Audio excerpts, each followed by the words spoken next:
We are at this Ford dealership today. We're going to make sure they don't have any additional markups or BS add-ons. I already see this truck over here with the lift and some wheels, so I imagine they're charging something for it.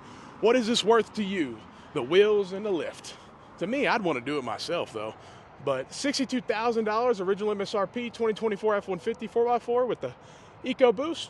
Yeah, they charge an extra $8,000, brings it up to $69,000. Woo, 70 grand.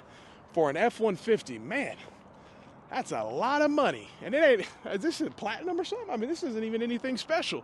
For 70 grand, wow. Man, and you don't even get a V8, but I know you still can. I'll give Ford credit there. At least you still can get a V8. Unlike Stellantis, what they did to Ram. It's just like, what are you doing? And that's the thing. I mean, these F-150s, they have affordable options, but by the time they get to the dealership, this is a platinum. Let's look at this one because this is supposed to be like the super, super expensive one, even though I just looked at one that was 70 grand. So, I mean, how much more can this thing be? Yeah, no window sticker on this one. This one right here is 67,000. Yeah, 2024 F-150. I'd love to see how much this platinum is because by the time they get here, they have so many features and options that most people don't even want. And so they get here, they're loaded with features, loaded with options. They're all 60, 70 grand. And people want to, 50 grand was a lot. Now you're asking 60, 70. It's just too much money. It really is. And even these Ford Escapes, aren't they supposed to be cheap? I went up to one the other day. They were 40-something grand. Yeah, 41 grand for this one.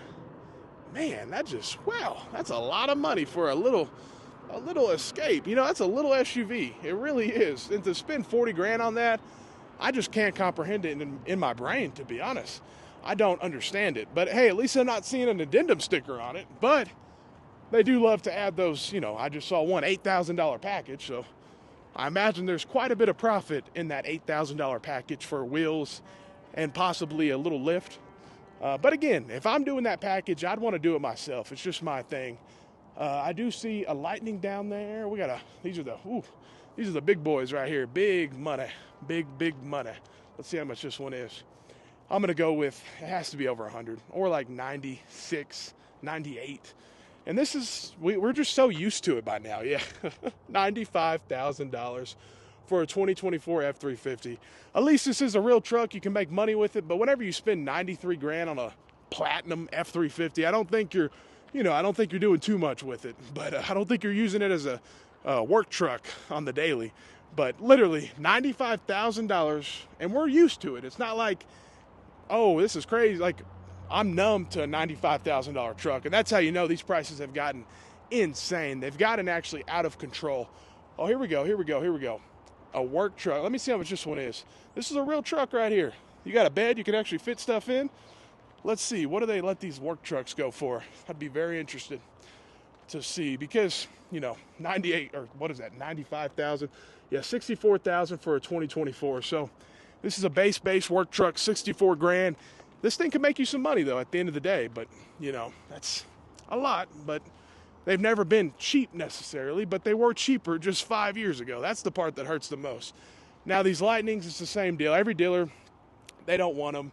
They wish they could not have them, but unfortunately, they have to take certain allocations to stay, be friends with Ford. And they just sit here and they're all 100 plus grand and they just can't sell them. There's very few people that are looking for an electric pickup truck in the United States. And we're in a state where they subsidize, like the government, you get an extra incentive, like certain states do that.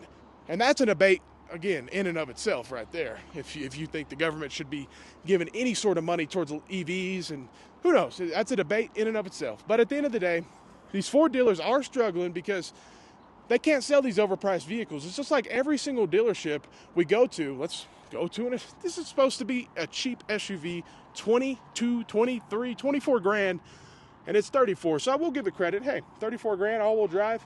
This one's better than the Dodge Hornet I've seen. Let's put it that way. But again, it's kind of the same size as the Dodge Hornet, and I still think it's overpriced similarly to the Dodge Hornet. Chevy went with the Trax, and the Trax is a lot more affordable than this. So you got to give them credit there. But hey, let me know what you think about Ford, about what's going on with literally $100,000 pickup trucks just being the norm now. Let me know. Have a great day and stay blessed.